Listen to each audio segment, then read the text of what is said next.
Hello ladies and gentlemen, this is Blue Maximo and I'm here checking out Deep Ones. This is a platformer ported once again by Sometimes You. They are doing a lot of weird games. A lot of Russian stuff actually, but that's neither here nor there. So let's just have a quick look around first of all. This menu didn't actually work for me at first and I'm not entirely sure why, but it seems okay now. Not that much to see other than languages and sound sliders, so let's just go hop straight into the game, shall we? This is a platformer, a very basic one. There are a few controls, but most of them haven't actually seen any use for me yet. But the real basic stuff is basically square to fire a shot, X to jump, more or less. You start out without your gun, but you get it eventually as you go on through the game. And there doesn't seem to be any general idea to it, more or less. I mean, the entire story is your submarine got fucked up by something that looks related to Cthulhu, and you just need to go and try and find your way through the world. And you do that by going left to right. I've been playing this for about an hour, like a little bit under an hour. I'm talking a few minutes before starting this video, and the game hasn't massively changed. I did get to play one weird little side level, which had you on the back of a seahorse just running through like a gauntlet. But other than that, it really hasn't changed that much gameplay-wise. It's the same basic sort of platforming and shooting, more or less all the way through. So yeah, Deep Ones. The actual platforming is okay. It serves purpose. The controls are a little bit annoying to deal with, but you'll eventually get used to it. Like as you can see there, I'm just getting absolutely screwed by how high I would actually get to jump off these damn bubbles. There is one major problem with the game's controls though, and that is the ability to fire your gun. You can barely see it, but it is there. It's actually a lot harder to see on the, oh Jesus. It's actually a lot harder to see on the Vita screen than it is in the video, or at least I think it's going to be. The problem with the shooting is that it never works. Like, I know that sounds like a weird nonsense problem that some 5-year-old would come up with, but it really doesn't. I've spent the last hour trying to figure out just what the fuck is up with this shooting, and I haven't been able to. And it just doesn't really make any sense. The shooting is just weird. Like, you can't shoot while you're in the air. Well, I basically have to just give up and jump off there because I'm not going to be able to get to that checkpoint otherwise. But yeah, you can't shoot while you're in the air. You can only shoot sometimes while you're moving. You can definitely shoot while you're standing still. But it's so thoroughly inconsistent that it just makes absolutely no sense for some reason. I'm not entirely sure what the deal is with it. But that is a thing. Like, as you can see, I can shoot when I'm standing still just fine, but if I try and shoot while I'm moving, sometimes I'll shoot, but the bullet won't actually come out. I'm guessing it's colliding with something, I just don't know what. And the shooting is just like this throughout the entire game. It's completely inconsistent and just doesn't seem to work as much as you hope it might, and it's really a pain in the goddamn neck. I really don't know what the deal is, but it just refuses to work sometimes. It makes fighting things an absolute chore. Like, there's a boss fight. I kind of hesitate to call it a boss fight, but it's more or less a boss fight. There's a boss fight early on where you have to fight a bunch of sharks, and due to the fact that the gun is really inconsistent, even at the best of times, it means that you'll fire off a shot and it won't actually go anywhere.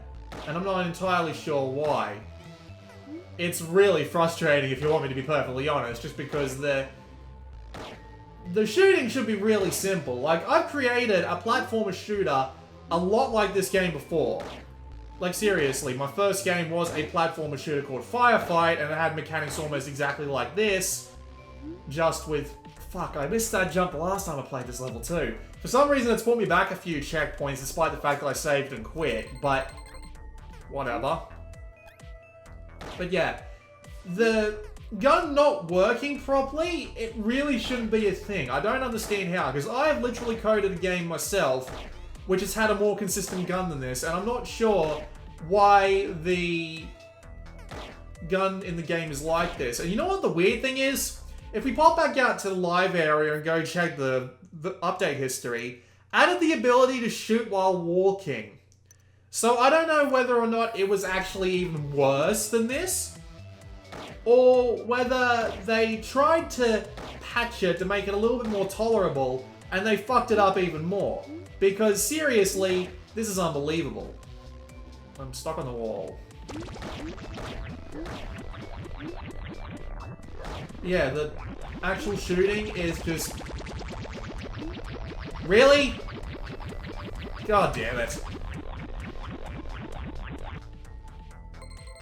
The shooting is just weird, and I have no idea why it is the way it is, and you're going to be fighting with it pretty much every moment that you play this game. So if you don't like dealing with really weird mechanics, well, you're gonna have to either put up with it or not buy this. Pretty much that simple, really. It's a shame because there are actually some things that they've done right, like for example the graphical style. Seriously, this game's actually gorgeous. I mean, I might be a bit biased because it's very obviously a ZX or ZX Spectrum, depending on how you like to pronounce that sort of thing. It's definitely a ZX Spectrum graphical style, but done by people who actually cared about the original style. Now, there are a couple of things, obviously, that they've gone and, like, missed, and it's obviously not meant to be a 100% accurate representation of graphics of that era and that computer, but at the same time, it looks the part, and is still actually, like, interesting to look at. It's a really pretty game, and some of the things they had in the background there, like you saw the crashed ship among all the coral there. It's a really pleasant looking game. I'm actually pretty impressed, all things considered, because seriously, this game is kind of gorgeous. And I'll give them a lot of credit for actually making it look good without worrying too much about the, you know, just the general accuracy of it or anything. It looks like a game from that era, and it just happens to look really nice at the same time. So well done, guys. However, this does appear to come at a really strange cost. Like, the game's performance is actually terrible. It's a sometimes you game, so I'm not really surprised. With that said, though, the game should not be running anywhere near this fucking slow, and I'm not entirely sure why it is. But it is, and it makes no sense, because this is not a very complicated game in any sense of the word. I'm seriously wondering just what the hell is going on, but yeah, the performance is just, it's not great. It doesn't seem to affect the game that much, but yeah, it's there and it's noticeable. Like, you'll feel a jerk as you try and make a jump, for example. Let's give it another positive. The soundtrack. The soundtrack is actually really nice. They've done a really good job of making it fit theme. Just the overall quality of the soundtrack and the entire theme of just, you know, going into the deep unknown, because we are underwater, and just looking around at all these weird things like skeleton pirates and flippin' sharks and all that sort of fiddly stuff. It's representative of the game and its theme, and I will give it a lot of credit for that. It works pretty well, fits the overall theme of the game, and isn't terrible in the slightest.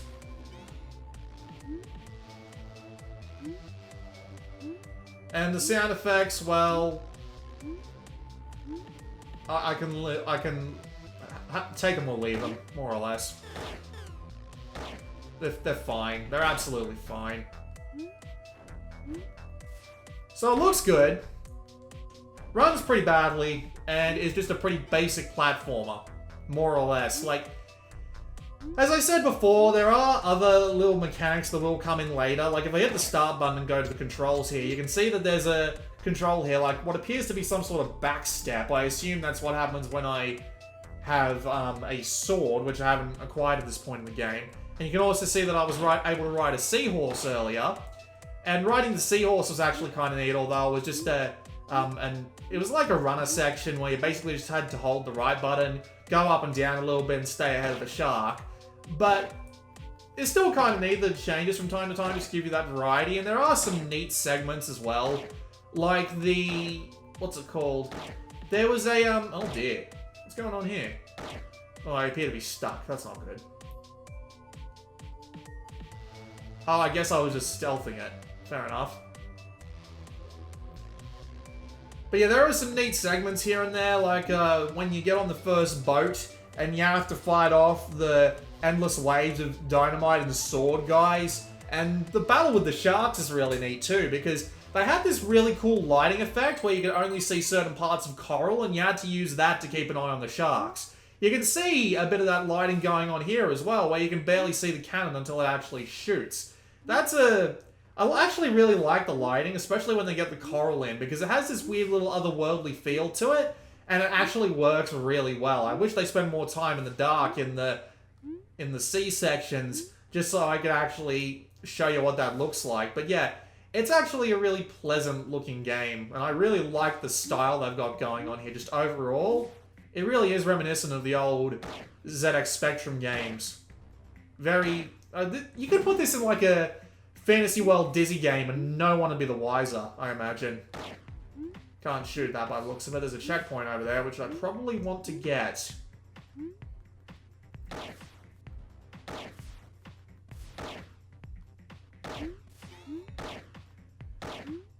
As you, like, sometimes the gun will even fire on its own. Like, I don't know why. You'll just see a bullet fly out and you'll be like, did I do that? I don't think I did that. Thank God I got that checkpoint, huh?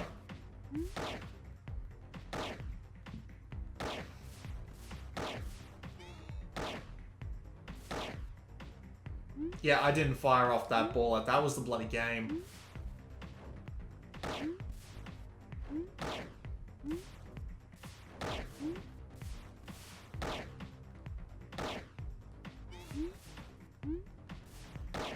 According to reviews on Steam, there's no entry on how long to beat for this one, unfortunately.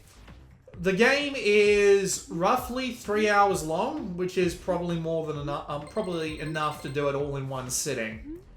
Which doesn't sound like the worst thing in the world, but its whole gun system is just surprisingly frustrating. Like, a lot of the game revolves around fucking unpredictable barrel bullshit.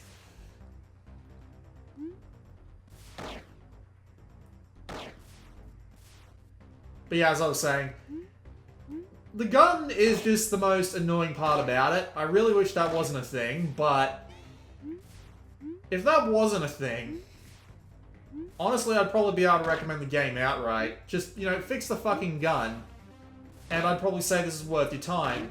Mainly because, on Steam at least, you know how much this game costs? $1.50. And $1.50 for a, while rather minimalist, interesting looking and otherwise relatively enjoyable platformer would actually be a pretty sweet deal if it came out on the same price as Steam, of course. I mean, the performance, I said the performance is pretty bad, but it doesn't get in the way of the game too much. And everything else about it's actually pretty neat. Like, as I said, I love the style. The style is really something else. Like, you know, people who grew up with, well, not so much grew up with retro graphics, but know and enjoy retro graphics and know what made them so appealing. Fucking cannonballs, man, I tell ya. And I'm dead. I mean, how often do you get people who understand why retro graphics were appealing, and then, you know, actually did something decent with them? That doesn't come up very often, does it?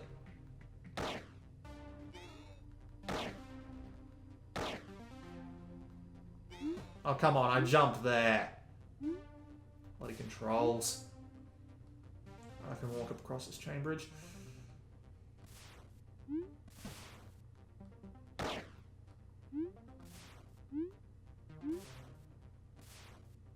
Need for him to turn around and head back, and I can shoot him in the face a couple of times and then just jump away because I'm not going to survive another hit.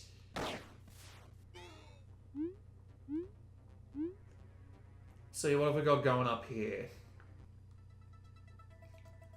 I'm guessing this is going to be either a boss fight or a genre change, because they actually advertise the genre changes as part of the... Oh. No, it's a boss fight. Okay, what may do.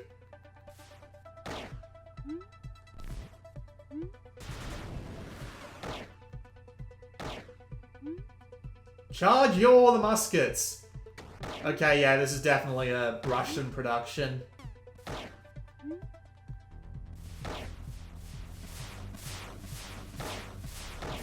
Interesting idea for a boss fight.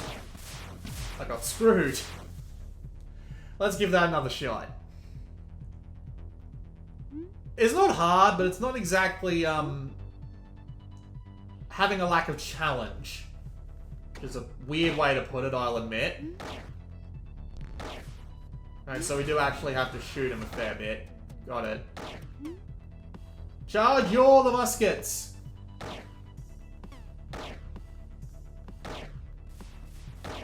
It's like I can't actually shoot him now. A lot of bullets.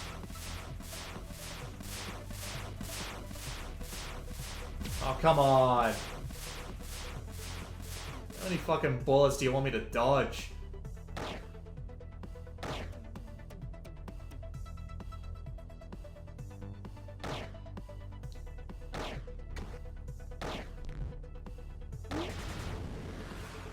Charge all the muskets!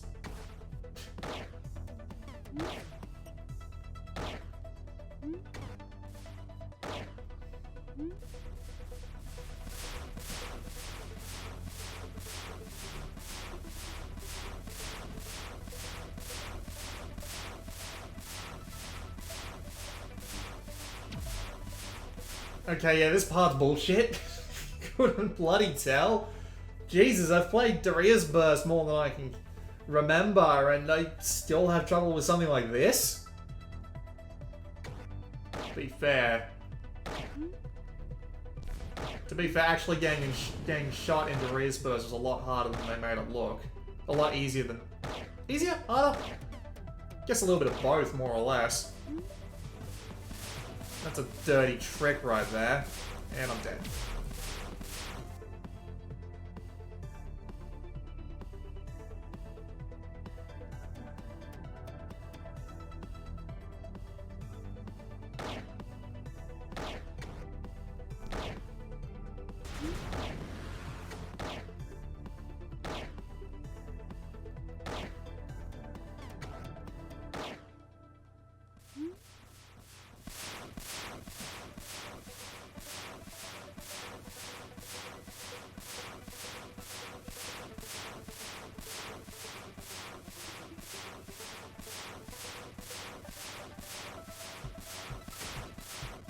Oh, come on! I got hit right at the end? You're freakier than I thought. Well, thank you.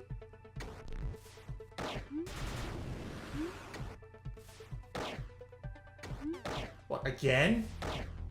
Oh, Christ.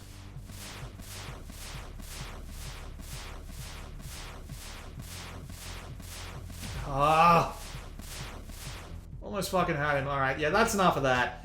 That was 18 minutes, and that's a pretty good demonstration of the game either way. So yeah, that was a look at Deep Ones. The gun is broken, and it's the most frustrating part of the game, and I don't understand why. I've programmed games that are literally better than that game's gun, and I don't know what caused them to do it the way they did. Other than that, though, it's a bit generic, but the style is nice, and the general, just, you know, platforming gameplay is serviceable, and if they charge the same price for it that they did on Steam as they did here, and, you know, they fixed that stupid gun, then the $1.50 asking price would be like something you could literally get with scraps of other cards you put on your thing. And honestly, it's not the worst thing I've played from Sometimes You by a long shot. So, whatever. It's not that bad. It's not amazing, but it's not that bad either. And yeah, if they fix that gun, probably worth a look, even if just for a quick, you know, play it once and delete it if you get bored of everything else for a while. So there you go. This has been Blue Maxima, and I will see you all next time.